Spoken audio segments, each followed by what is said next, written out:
यहीं से खोल लेना, ठीक है। अगर डेस्कटॉप पे ना मिले तो विंडो वाली बटन दबा देना, विंडो इससे विंडो खुलता है, ठीक है।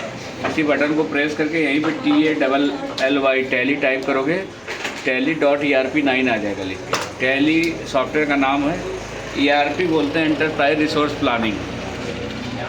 इसमें कंपनी का प्लान वगैरह किया जाता है। टैली की तरह बहुत सारे सॉफ्टवेयर आते हैं, BG आता है, मार्ग आता है, उसी में एक टैली है। अब ये खुलेगा, यहाँ पे तुम्हें करना क्या होगा, वर्क इन एजुकेशनल मोड, इस पे जाना है, जो ये वाला वर्क इन एजुकेशनल मोड, ठीक है।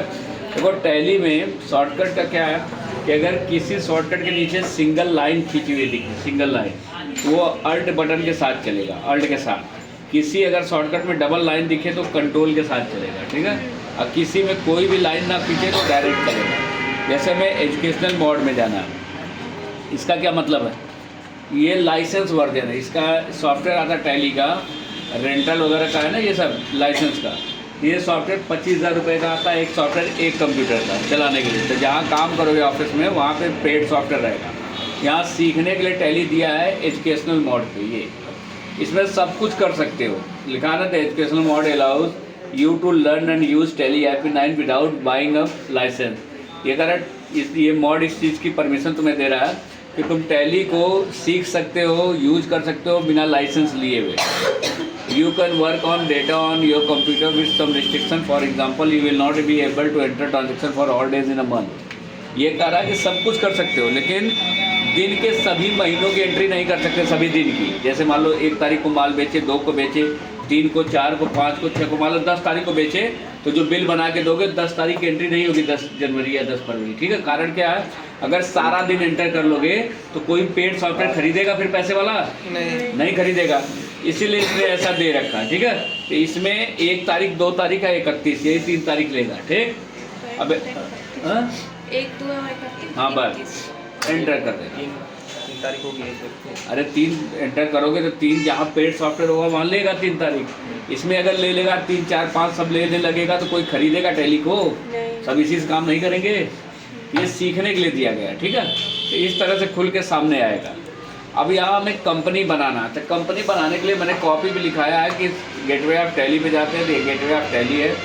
सबसे पहले देखो, जैसे अकाउंटिंग की भी एंट्री में तुम्हें करा रहा था कि इतना माल खरीदा बेचा ये सारा काम, तो किसी न किसी दुकान की एंट्री किए थे, दुकान कोई होगी ना, वही दुकान बनाना है। तो देखो कंपनी इन्फो में जाना है। अब कंपनी इन्फो का शॉर्टकट F3 है, नीचे पाई खींचा हुआ सिंगल।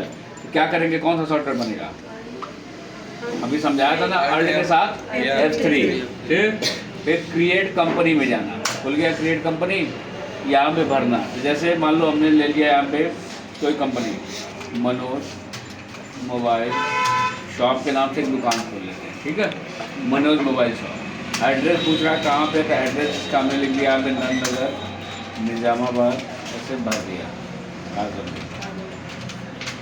एंटर कर दो। कंट्री पूछ रहा है, इसमें सब लोड है, बस सेलेक्ट कर लो। इंडिया, स्टेट क्या है, सब लोड है, बस सेलेक्ट करना है, ठीक है। पिन कोड अपने एरिया का भर देना है, सब बिल पे आएगा। फ़ोन नंबर अगर कोई है तो भर दो, नहीं है तो छोड़ भी सकते हो, ठीक। मोबाइल नंबर हो तो भर देना अपनी दुकान का मोबाइल नंबर। फैक्स नंबर होगा तो भर देना, नहीं हो तो छोड़ देना। फैक्स नंबर क्या होता है? फैक्स नंबर लैंडलाइन नंबर होता है जिस पे कोई डॉक्यूमेंट भेजा जाता है, तो यहाँ से फ़ोटोकॉपी वहाँ पे निकल जाती है उसी मशीन में, ठीक है, उसी का फैक्स नंबर होता है। ईमेल भरना, अगर ईमेल आईडी है तो भर सकते हो, जैसे मैं यहाँ पे भर देता हूँ। ये होना चाहिए दुकान पर, नहीं होगा तो कोई बात नहीं, छोड़ देना। वेबसाइट अगर दुकान की बनवा रखा है तो भर सकते हो www.manojmobile.com। ये वित्तीय वर्ष है, वित्तीय वर्ष पढ़ाया था कि 1 अप्रैल से 31 मार्च तक होता है। ये ऊपर 1 अप्रैल रहेगा, नीचे भी 1 अप्रैल रहेगा, दोनों 1 अप्रैल ही रहेंगे, ठीक। ये 1 अप्रैल से 31 मार्च तक खत्म हो जाएगा। बुक बिगिनिंग डेट है। बुक बिगिनिंग डेट का मतलब किस महीने से हम रजिस्टर में एंट्री करेंगे, जो जनरल एंट्री पढ़ाया था।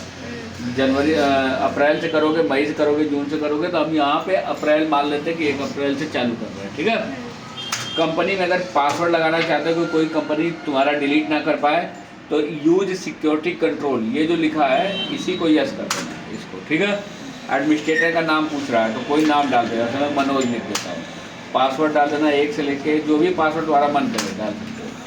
बस ये ध्यान देना कि जो पासवर्ड रखोगे उसको भूलना नहीं है। जैसे मैं एंटर करूँगा तो बताएगा forgetting your password will render your data inaccessible. अगर किसी कारण से पासवर्ड भूल जाते हो तो कभी भी डेटा रिकवर नहीं होगा, इसलिए पासवर्ड वही रखना जो तुम्हें याद रहे, ठीक है। एंटर कर देना, बाकी कहीं कुछ नहीं करना है। बेस करेंसी सिंबल र लिख के आ रहा है, जिसको चाहो तो र रहने दो, नहीं तो चाहो तो रुपया में बदलना तो रुपया लिख सकते हो। फॉर्मल नेम है INR, इंडियन रुपीज़, ठीक है, हमारे यहाँ इंडियन रुपीज यूज होता है। Suffix symbol to amount. Suffix और प्रीफिक्स का क्या मतलब होता है? सफिक्स मतलब होता है बाद में, प्रीफिक्स मतलब पहले, ठीक है। हाँ, ये पढ़े हो ना, अंग्रेजी वर्ड है, तो मान लो हाँ केमिस्ट्री में पढ़े हो ना, तब ठीक है। देखो जैसे मान लो अपने इंडिया में क्या फॉर्मेट लिखने का, जैसे ऐसे लिखते हैं रुपीज़, मान लो 100 या 100 रुपीज़, कौन सा सही है? ऊपर वाला फॉर्मेट सही है ना, ये वाला यही ना लिखने का तरीका है यहाँ पे।